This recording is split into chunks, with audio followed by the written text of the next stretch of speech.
Hello and welcome to another edition of Critical Q&A, the show where I answer your questions based on what you've left for me in the comment section of my Q&A videos or have sent to me by email at askchrisshelton@gmail.com.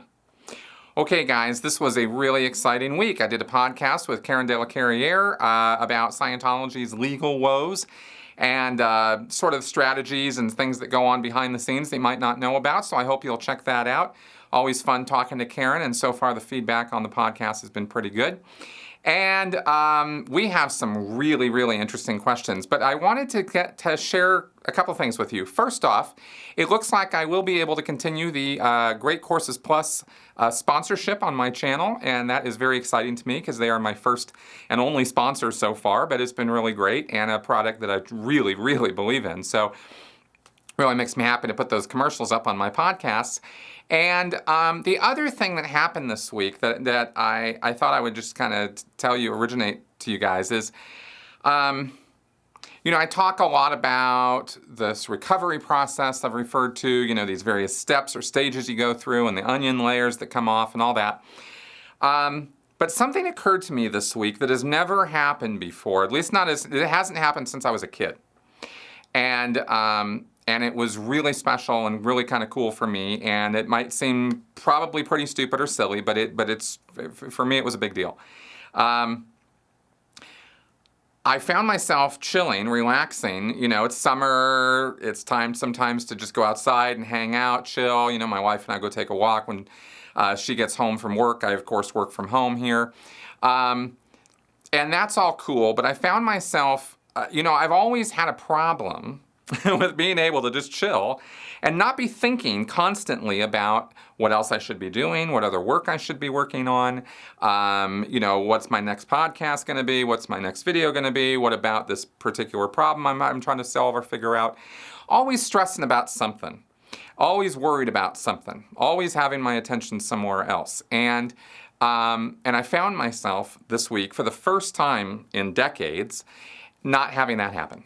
All that kind of really moved away, and just being able to be in the moment and just be kind of chill.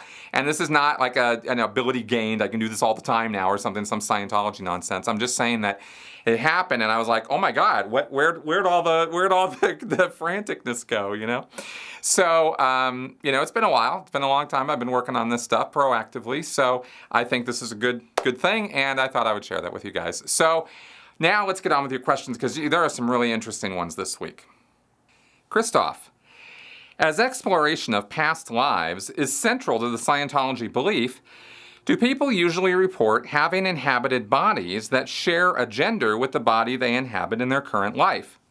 I know from Critical Q&A number 116 that Thetans do not have a gender, so past lives should average at a 50-50 male to female ratio. Is the reality of past life reports even close to that assumption? What happens to people who report past lives as the wrong gender, considering Scientology isn't really supportive of LGBT, and this might read as a related phenomenon?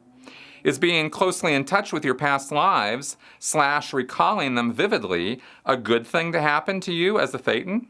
How would an auditor react if you, a man, described your loving relationship to a man in a past life you lived as a woman? Would that raise any red flags? Or what would happen if you're a woman and after careful reflection on past lives lived as a man, you tell your auditor how being in a relationship with a woman always seemed like the most appealing thing to you, to your Thetan self, and you would consider trying it with your current female body? Okay, Christoph, about 5 for 1 here, but let's tackle this. First off, to answer your question in a broad overview sort of thing, no one cares. What happens in session stays in session.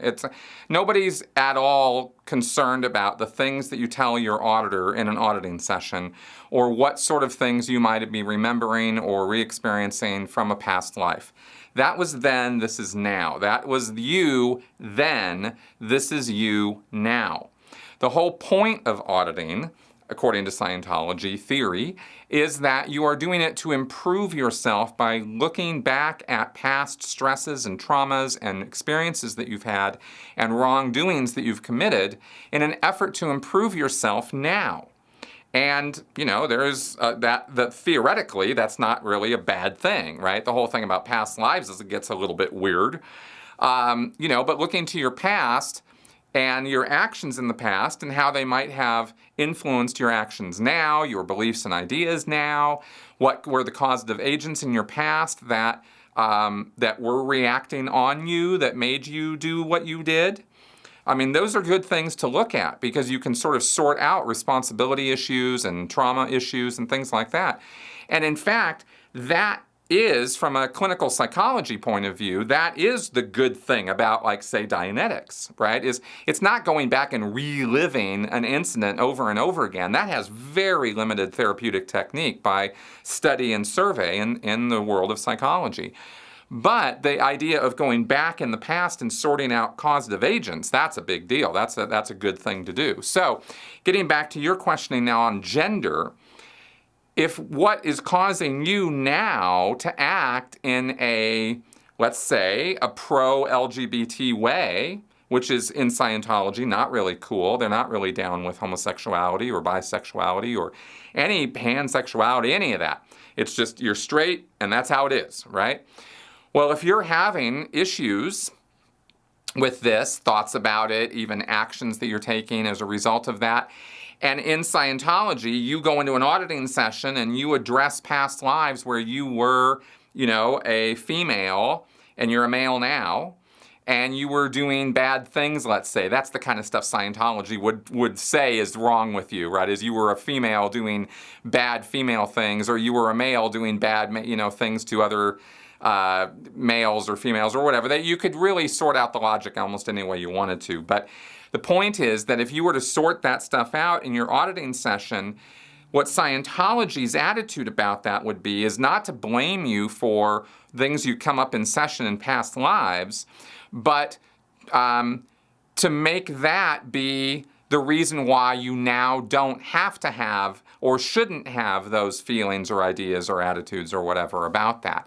That's the expectation that Scientology auditing is supposed to bring, right? That kind of change is what it's supposed to bring. It's supposed to make you more straight, more normal, right? Less aberrated, less perverted, less, whatever. So, and certainly less, homosexual, LGBTQ, whatever. So that's kind of the idea. Now, all of that I'm talking about here I'm talking about it from the viewpoint of being in the bubble world. I'm not saying that all of this is really a sensible way to approach. This isn't Chris Shelton's endorsement of Scientology trying to audit the gay away. Okay, that's not what I'm talking about here. But I think you guys probably know that, but I just want to throw that out there. But this is what Scientology thinks you need to do in order to audit the gay away. So it would almost be, if you came in and you wanted to cure your homosexuality or audit the gay away, this would be the kind of thing you would expect to be running in the auditing sessions, is past lives of other genders, right? The other thing about this, of course, is that I talked to different people over the years, back when I was in Santa Barbara and in the Sea Org, who talked about running things in a different gender, in a different kind of body than the one they have. Alien bodies, female, male, human, humanoid, amoeba. There's all kinds of things you look at and sort of imagine you're doing in your past lives in the auditing. So however you think, see, this would be really interesting. You asked about statistically, does it come out at 50-50?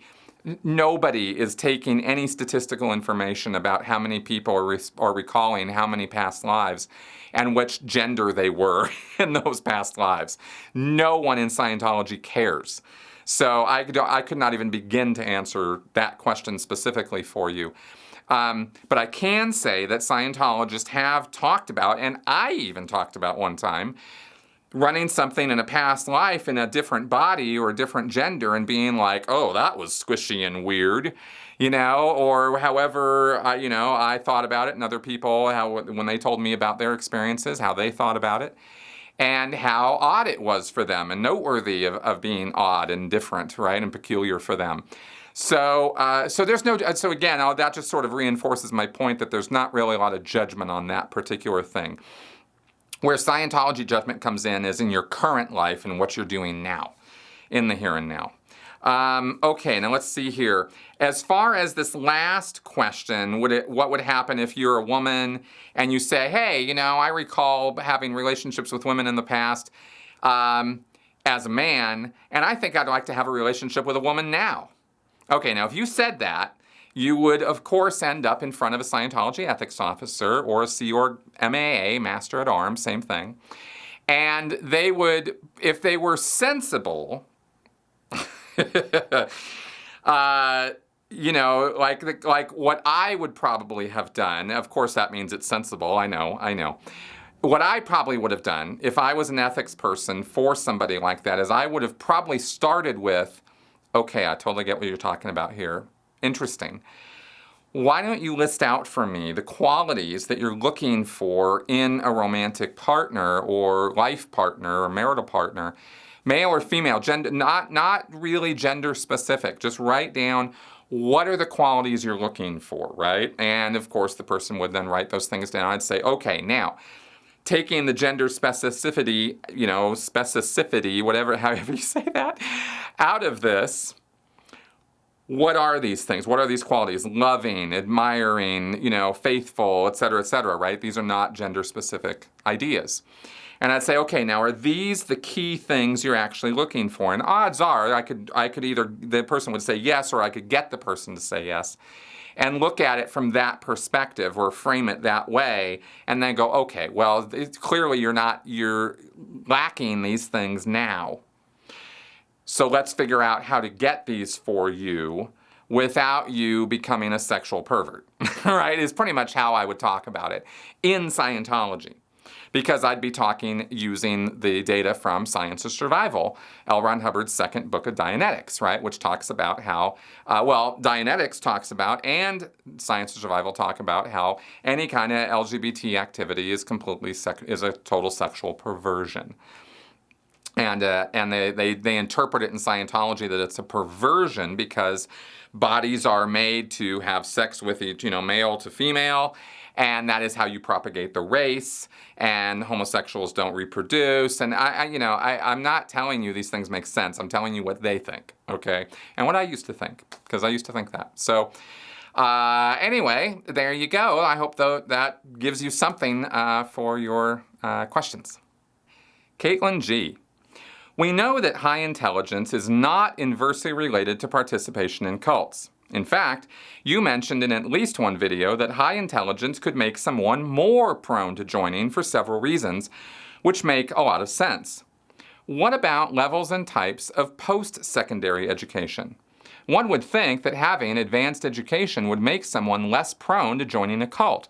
But the number of people I know with post-secondary education who also participate in MLM, multi-level marketing schemes, like Young Living, doTERRA, Yonique, Airborne, etc., and demonstrate some cult-like behaviors is kind of alarming. Especially those who are in fields similar to mine where we have graduate-level training in research methods. For reference, I have a master's degree in speech-language pathology. In your podcast with Clint Haycock, you cited a study which found that fundamentalist evangelical Christians tended to have a lower level of post-secondary education than the general population. Did you find this to be the case in Scientology? What about other cults that you've researched? Okay, great question, Caitlin. Thank you.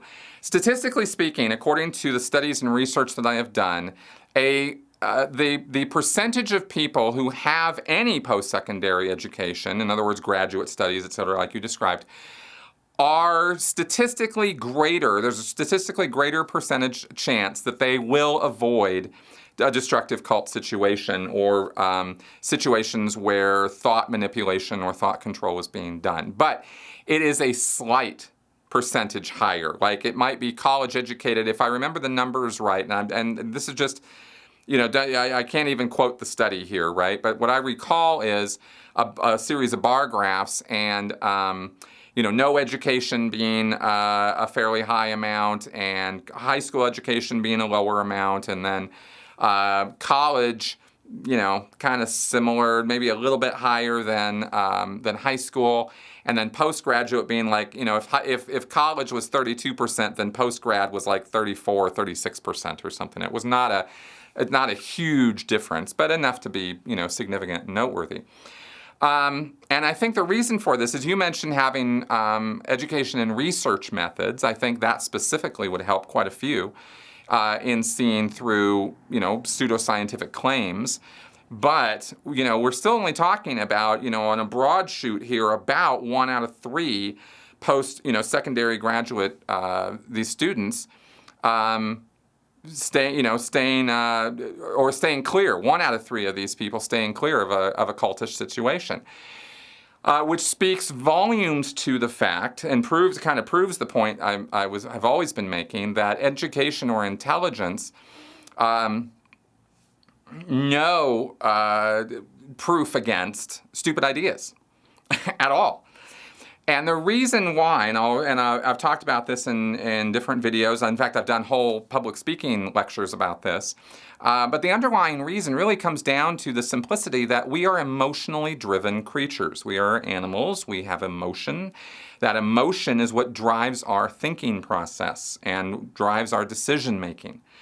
We talk about biases. We talk about logical fallacies. These are all symptomatic or different ways of looking at how those emotions can fetter our better senses, our common sense, and can really get in our way. When you want something, when you don't want something, these are emotional things you want, right? The wanting thing is an emotional driver.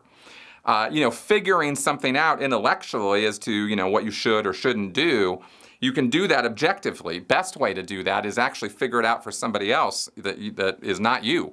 And then if you figure it out for them, then apply it back to you, right? Because then a lot of your own self-biases won't get in the way of your objective thinking, right? But even then, how you feel about the person you're doing the work for, it's going to get in the way, right? There's so many biases. There's so many things that get in the way. And if you were raised in a religious upbringing, how your childhood was, your stress levels, how there's so many levels to determining human behavior that it's foolhardy for me or anybody to take it to a single source or a single cause and go, this is the thing that caused this person to not be able to see that they were getting involved in a destructive cult, right? Like intelligence or education level. Neither of those things are proof at all against falling for the emotional appeal of something or someone saying that they're going to help you or help you deal with, help yourself, right? To deal with some problem you're having or some loss you're experiencing or some trauma or stress you've experienced. You want help. And when somebody comes along offering it that sounds somewhat credible, depending on your stress levels and all of that, you're going to take it. And that's how the door gets opened. So, how are we going to avoid that? Okay, stop being stressed. Stop being worried. Stop having problems. In other words, stop being human. It doesn't work at all. So the only remedy is critical thinking every instant of the day. Every major decision you got to make, you wait, you chill, you give yourself time to run the emotional curve, so to speak, right? Or roller coaster of the ups and downs of your emotional involvement with the decision. Because no matter how you feel right now, I guarantee you that if you give it 2 or 3 days, you're gonna feel different about it. Right? And then you might swing back around again, but you're going to have ups and downs on any major decision in your life. You owe it to yourself to give yourself the time to experience that decision from all those different vantage points that the different emotions are giving you, so that you can come to a more rational and objective decision about things. So anyway, I didn't mean to go on a whole roll there about all that. I was just answering the question, but that's kind of the best advice I can give on that. And I know that wasn't what was being looked for on the question, but I hope that helps. Ramo Niminen. I have watched several episodes of your podcast, and I find it informative and thought-provoking. I would like your thoughts in regards to Soviet communism, specifically Stalinism in terms of destructive cults. As I've understood that system, it had the rigid doctrine, thought control, surveillance, infallible leader, etc., just as many destructive religious cults and Scientology you have talked about. I think Stalin was a true believer who tried to advance the cause of Soviet communism, but he was crippled by his issues and personality, as opposed to David Miscavige, who to me at least seems to be totally cynical about the cause, only in it for what he can get out of it. Now, this is an interesting question. Okay, God, a lot here. So first off, yes, I do think that communism as expressed in Soviet Russia, which was not any kind of textbook definition of communism, but it is what people understood now to be communism because it's how it manifested itself most dramatically and tried to take over the world literally. So it was a threat. It was a danger to a great many people. This was a country that was and is armed with nuclear weapons, and we were close to mutual annihilation a couple times. So this was a big deal. And the whole survival of the entire world literally did rest on what this group, Soviet Russia, was going to do and how America, of course, was going to respond. So I look at that culture and that government system and the way that that country was run during that time period very similarly to how I look at North Korea now. And I have made it very clear, in fact, I've done whole podcasts on why I think North Korea is the largest destructive cult in the world, or one of them, right? It's literally an entire country that is, subsumed in this cult situation, this sort of cult of personality with Kim Jong-un and the Un family, or Kim family, or however you want to call it. The guy is a total tyrant, violates people's human rights left, right, and center. And he was raised in that situation. I mean, he's third gen leader, you know what I mean? So I'm kind of like, I don't have any question as to why he's that way. But I can still look at what he's doing and go, this is, just because you understand why something is that way doesn't mean you have to agree with it or tolerate it. So, so I think the same thing of Russia. And I think whether, you mentioned Stalin was a true believer, really trying to make Russia a better place. Well, maybe that's true in the beginning. But by the end, I don't think that's where that guy's head was at any more than I think L. Ron Hubbard's head was in a good place when he died. Yet at the beginning, he did have some ideas of helping other people. It was, buried under a whole lot of narcissism and conning and financial robbery, but Hubbard did have, sparks of wanting to help other people. Maybe Stalin did too. I don't know. I haven't really studied up enough on the guy, but from what I do know, if he was a true believer at one point, I don't think he died that way. And let's see here. In terms of all the destructive cult characteristics, yeah, exactly like you said, they all line up. So I think that answers your question, so I think I'm just going to leave it at that. Ben Asselstein. I understand the e-meter is a primitive lie detector, but I'm wondering what happens psychologically when a Scientologist lies on a meter and gets away with it. The idea of cheating and getting away with it seems to be replicated in other places. For example, when curious Scientologists read the OT levels before they're ready and don't get sick. How common is this sort of thing in Scientology?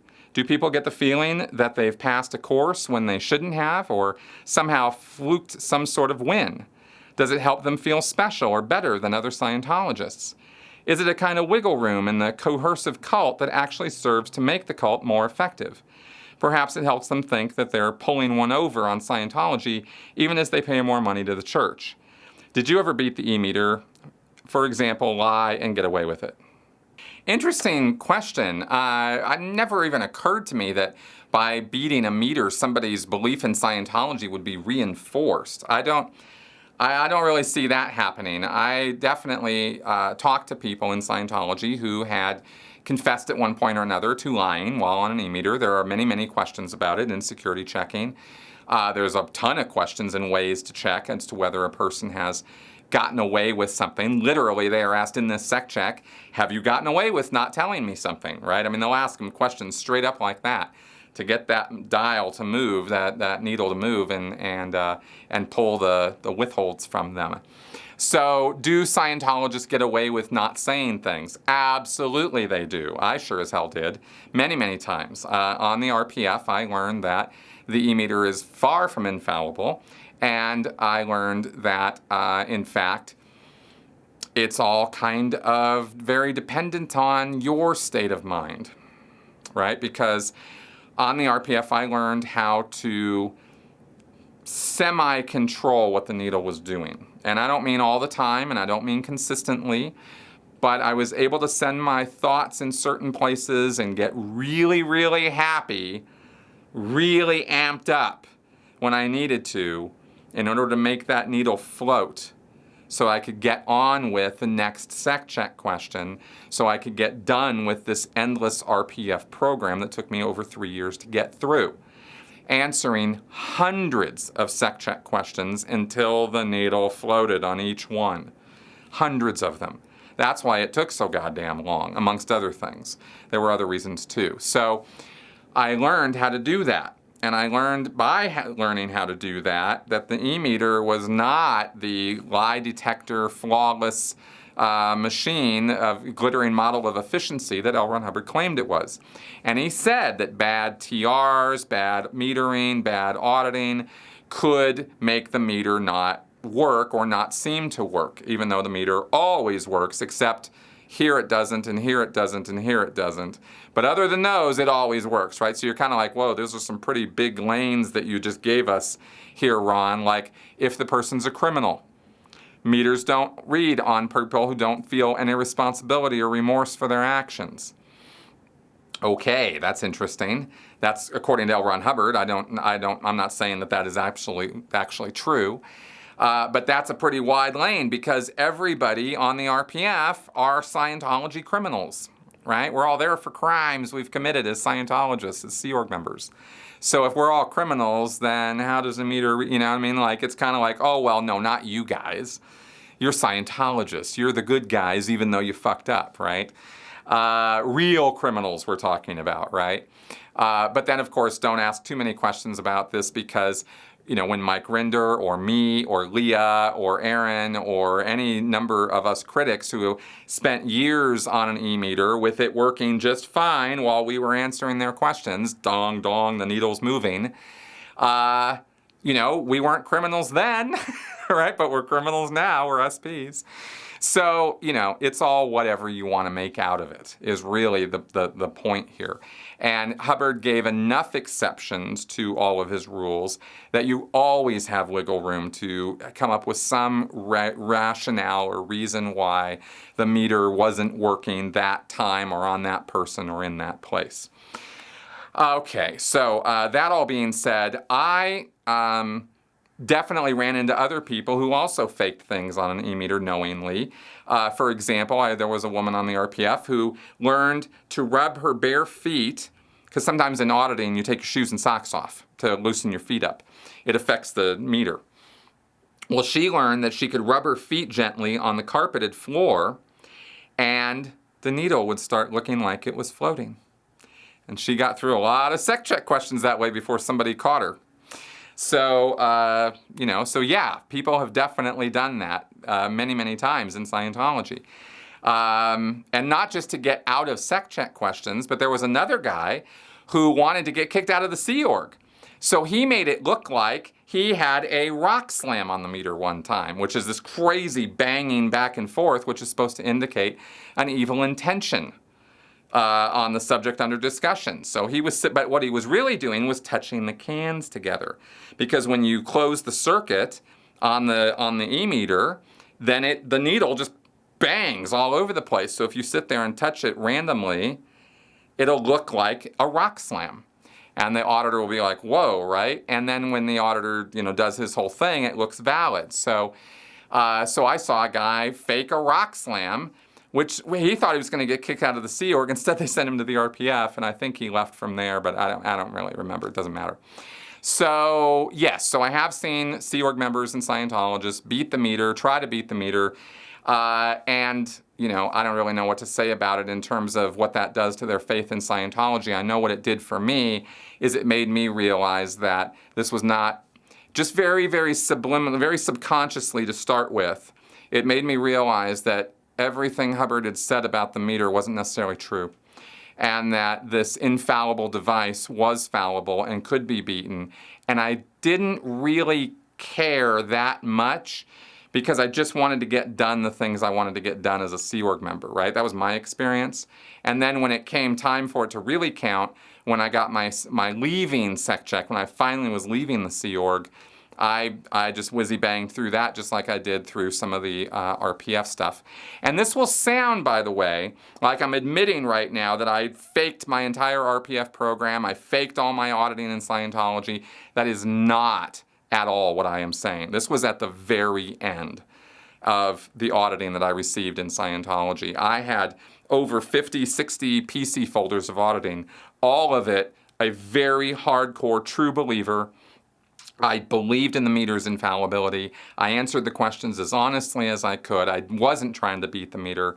It wasn't until late in the game, at the end of the RPF, that all of this started dawning on me. And I started, changing my thinking about all of this accordingly. So I know that OSA watches this stuff, always looking for something I'm sure that they can get on me, but I am in no way, shape, or form admitting that I was a fake Scientologist or that I was faking it in my auditing sessions, because I wasn't. So there you go. John Jones, after watching your recent excellent video about mind control, I have to ask, how did you become a Rush Limbaugh ditto head, and what finally cured you of this condition? This is funny. Okay, when I was in Santa Barbara, I grew up in the 80s under Reagan, and my understanding as a high school student of politics was very limited. I remember thinking of Reagan as an inspirational speaker for me as a high school student. Some of his speeches and stuff were shown to us in school, and we just kind of got the idea. I got the idea that he could be inspiring, and that he liked jelly beans, and that he fell asleep in meetings, and I thought that was a little bit off. And the whole Iran-Contra thing, and I'm sure there's a laundry list of reasons why Reagan should be hated, and he's not, right now in my good books. But I'm telling you, at the time, this was kind of my idea of conservatives. So in Scientology, listening to L. Ron Hubbard talk about politics from the 1950s and 60s and back, in history, that was how I sort of learned about politics at all, had any kind of political awareness, which was really very minimal. It was very much not being very aware of anything. And I was young and I was cocky, and I thought I knew way more than I did. Surprise, I was your standard teen young man.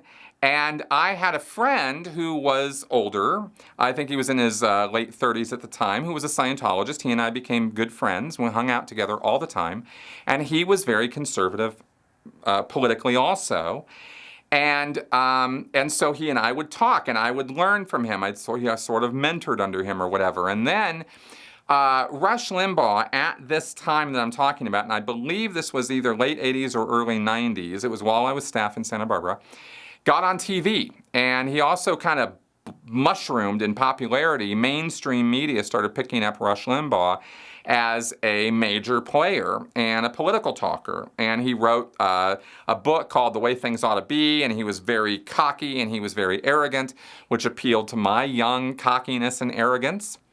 Again, that emotional appeal that I mentioned in a couple questions ago as to what drives decision making. Well, here was, somebody that I thought was funny. I thought his humor was funny, I thought that the things he made fun of, I laughed at that stuff. And I thought I was impressed by his self-assuredness, in fact, his egotism. It impressed me. And so I thought, now this is somebody who knows what they want in life, who is certain about how things ought to be. And And so I thought, well, here's somebody for me to follow or look at, right? On a political basis, not like, he didn't have the same status for me as L. Ron Hubbard did. Not even remotely close. But he was somebody he was an entertainer that I enjoyed listening to for his political commentary. Okay, so then Rush's popularity started to wane. I, as a staff member, didn't really have a lot of time to continue watching or listening to his show.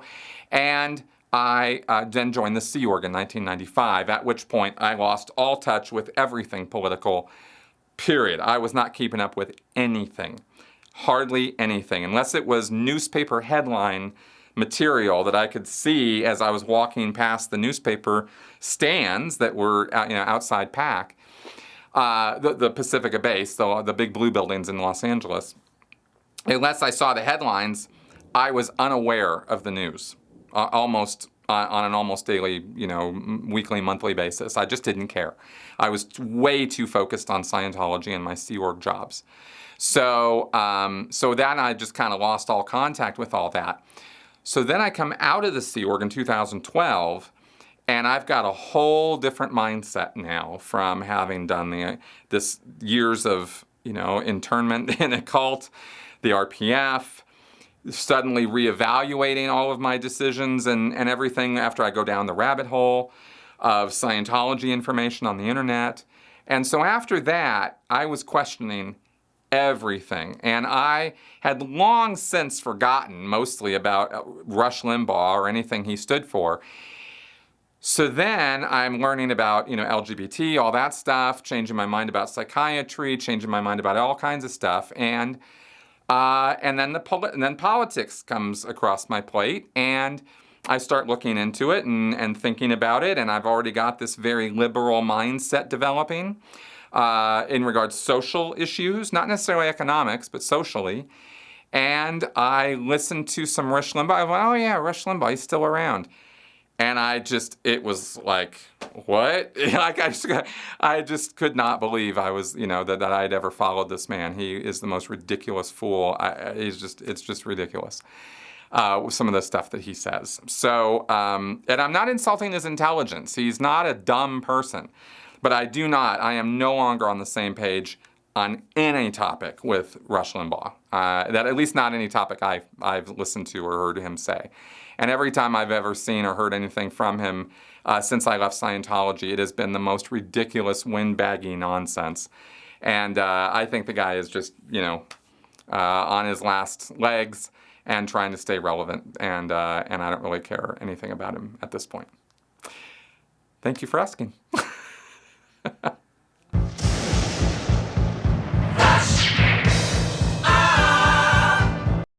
It is time for Flash Answers. Andrew McAuliffe. Why doesn't Miscavige just go exterior and psychically/astrally connect with LRH, wherever he is supposed to be now in his current form, and find out from him what the final OT levels are? Is it because further OT levels, fake or truly from LRH, would go against Miscavige's aims for the Church of Scientology? No, Andrew, he's not doing that because he can't, because that's not a thing. You don't astrally exteriorize to go see LRH. Also, he has to live by what was said at the L. Ron Hubbard death event back in '86, where they said Hubbard was going off to further researches, and he was leaving us on our own to fend for ourselves now. He was out of the picture. It was made very clear during that event that L. Ron Hubbard was not coming back, tomorrow, that we weren't looking for his reincarnated body, anything like that. None of that was hinted at or talked about at all. And in fact, in the first version of OT8 is the Lucifer HCO bulletin, where Hubbard talks about how if he comes back, he'll probably come back as a politician. So two different places where Miscavige is not going to go back and contradict what he said before, because it's right there on tape. And that's kind of how he's been running the show, right? He's not running it for LRH. He's running it for him. He's just using L. Ron Hubbard's name. So that's my quick answer to that. Susan Hepler was wondering, out of the mass exodus of Sea Org hierarchy and fallout from the Truth Rundown, who was the one person to leave the church that was a surprise to you? Thanks, and keep up the good work. When I was in the Sea Org, the biggest surprise to me of people coming out was Mike Rinder, because I had actually met and interacted with him. Marty I knew about, and Marty I had met and interacted with, but I didn't like Marty as much. Marty was always kind of a dick. And, you know, that's just kind of how his personality was. He just rubs a lot of people the wrong way. Mike did not, and I wasn't, you know, pal, buddy, never had a social chat with him of any kind when I was in the Sea Org. But I just, from his position as the head of OSA and the international PR spokesman and all that, that was the biggest surprise for me. Leo P. If David Miscavige were to leave Scientology today, how many ex-members would go back? I don't know, maybe some of the indies. So, I don't know, 100? Maybe. I think most people who are out of Scientology are very, very thankful to never even contemplate looking back. Okay, everybody, that is our show for this week. Thank you very much for coming around and listening to me maunder on here. I really do appreciate your questions, and please leave any that you have for me in the comment section here on YouTube in my critical Q&A videos. That is where I look for them. And if you like this show, like what I'm doing, and want to support it, then sign up on Patreon. There are also one-offs you can do through PayPal or something. Links all below in the description section. But the best thing is to join us on Patreon. Thanks a lot, guys. I will see you next week. Bye-bye.